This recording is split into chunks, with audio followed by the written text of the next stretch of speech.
தொப்பி விற்பவரின் கதை. ஒரு காலத்தில் தொப்பி விற்பவர் இருந்தார். அவர் கிராமம் கிராமமாகச் சென்று தொப்பிகள் விற்பார். ஒரு நாள் அவர் பெரிய கூடை நிறைய வண்ணமயமான தொப்பிகளை வைத்து அருகில் உள்ள கிராமத்திற்கு நடந்து சென்றார். மதியம் மிகவும் வெயில் அதிகமாக இருந்தது. அவர் ஒரு பெரிய மரத்தின் கீழ் ஓய்வெடுக்க அமர்ந்தார்.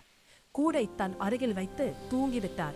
அவர் தூங்கிக் கொண்டிருக்கும் போது அந்த மரத்தில் இருந்த குரங்குகள் கீழே இறங்கி கூடை திறந்து எல்லா தொப்பிகளையும் எடுத்துக்கொண்டு தங்கள் தலையில் போட்டுக் கொண்டன.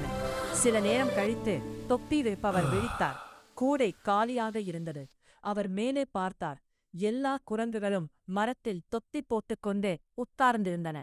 அவர் மிகவும் கவலைப்பட்டார். எப்படி தொப்பிகளை திரும்ப பெறுவது என்று யோசித்தார்.